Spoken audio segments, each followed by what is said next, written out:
cleaned out underneath the rabbit coop. So this is all rabbit poop, and it's gotten rained in, so it's kind of nasty, but it's still going to make fantastic fertilizer.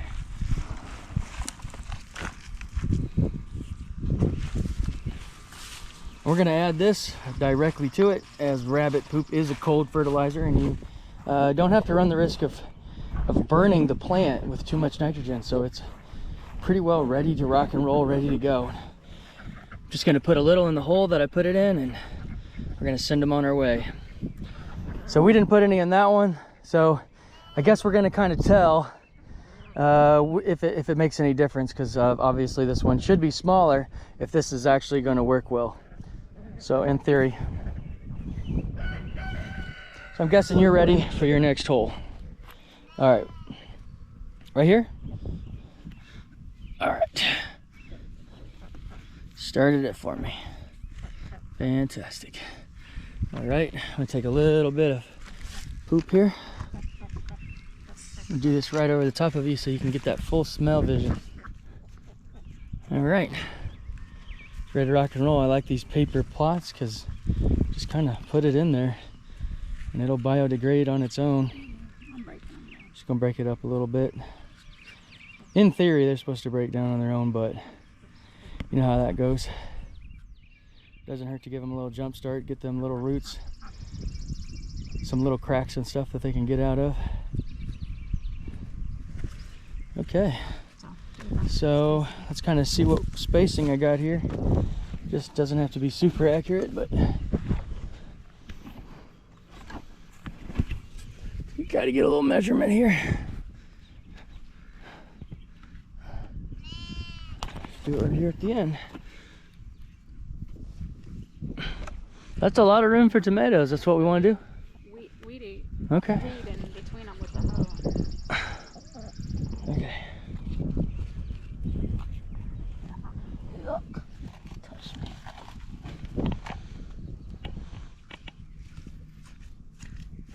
All right. Next hole is ready.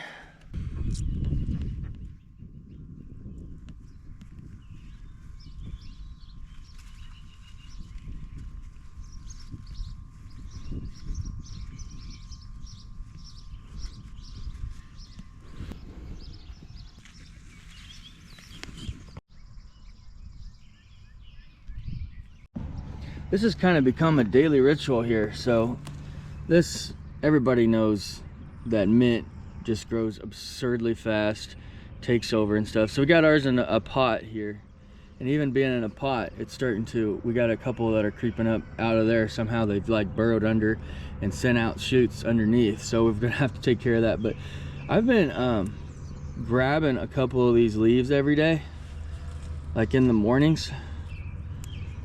And I've been taking them and chewing on them because they really freshen my breath and make a really nice flavor like inside of my mouth.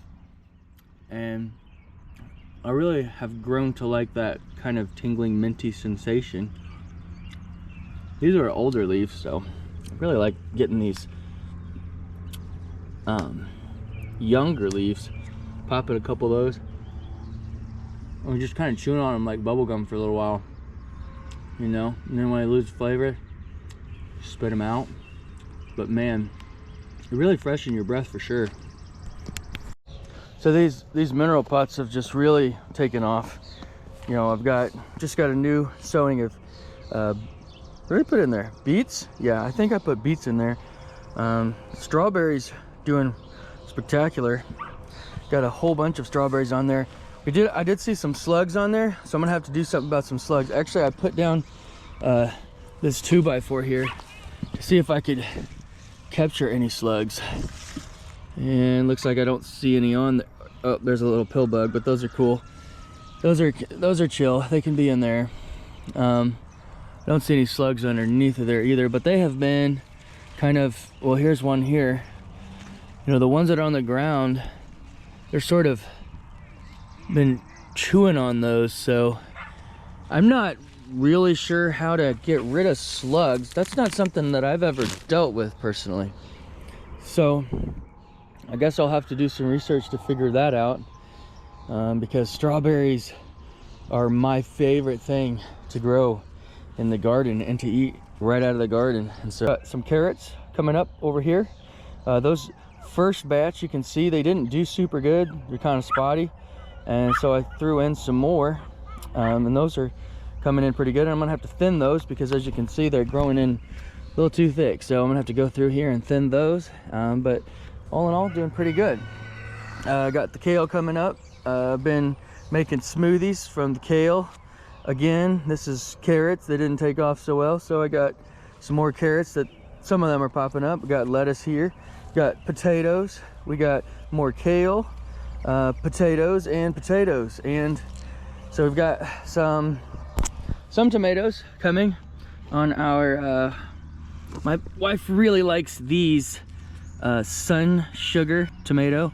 They're a small tomato, like a cherry tomato kind of, and they are orange, but she really likes the flavor, so we went ahead and bought some of those. We did plant the tomatoes, and the sheep got in here and they ate the tops and leaves off of every single tomato plant except for this one, and they left a couple on this one, but the rest are just stems. They didn't touch the basil plant, went right on by that. By the way, there's my garlic over there. It's getting way high. That's the best I've ever seen my garlic.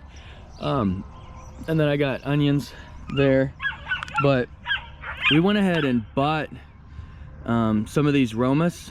Sometimes I wonder if, you know, doing all the seeding and doing the seed shelf and all that stuff is even worth it sometimes. You know, you put in all that work and effort months ahead of time, putting it on the seed shelf, and then it leaves the opportunity for so many bad things to happen. You know, maybe you forget about it for a couple days and they get dry, and they don't come back from it, or you know, when you want to like harden them off and put them outside, it gets too cold or something, you forget about them, forget to move them in, they die. There's so many bad things that can happen between getting them from seed into putting them in the ground. And when they have like greenhouse sales and stuff for like the FFA, the Future Farmers of America, at schools, sometimes it's just easier just to go buy them, and they're not super expensive. I wouldn't want to buy all my plants like that, because there's some cool varieties that we get that we can put into seed trays, and we can grow ourselves that way, that you're not going to find some of these varieties that we really enjoy in just anywhere. But like for the basic ones, for like romas, you know, your sweet peppers, things like that, sometimes honestly every year I do it, and then I end up I don't have enough because something went wrong, and then I just end up buying them. So sometimes I wonder if it's just easier just to buy it. That's just kind of a little caveat there just to think about. So anyway, we got plenty of garden left, and like I said, we bought some of the tomatoes. So I'm gonna go through here. Those stems that are sticking out of the ground, they will come back. They will probably get leaves on them, most of them. Tomatoes are pretty hardy once they got a good root. They will, you know, they're very voracious growers, so they'll probably grow back fine. But I'm gonna replace them because tomatoes are something that we really need, and they're gonna be delayed because they're gonna take a little while to bounce back from that. So I'm just gonna plant a few more good ones in the ground so we can jumpstart getting tomatoes. We got some green ones on the vine, so that's good. And also got some sweet peppers, need to get into the ground. So just gonna do some more planting today, and we're gonna try to fill up the rest of this garden if it is not too muddy to till. We got a rain yesterday, so it looks like it's pretty muddy, but I'm gonna get the tiller in there, and I'm going to see if I'm gonna be able to till it. I also have got a ton of weeding to do, weed eating, just some around the garden. This has already went to seed. This is what you do not want. Those seed heads and stuff like that I've left, this is what you don't want. You really want to get to those before they get to be a problem. But garlic's doing good. There is a lot of weeds in there, but they're so well established that I don't think the weeds are going to be a problem. But I might get in there and just pull some of those out. Also, as you can see, we got our trellis moved over here, and so we've got some plants in it already. I transplanted some garlic in here that we had growing in another bed I wanted to take down. We have some what is that, loofah. I have some loofah over here, and then there's some loofah over there, and so that's a vining deal that will climb up the panel on the trellis there and make, you know, some cover for that, and it can climb all over that. We've got some cucumbers over there we planted. Just a lot of different climbing and vining stuff along here that we're hoping that's going to cover the trellis there and give us kind of a cool, a little bit of a vertical garden and a little bit of shade there. So a little archway or walkway we can go under.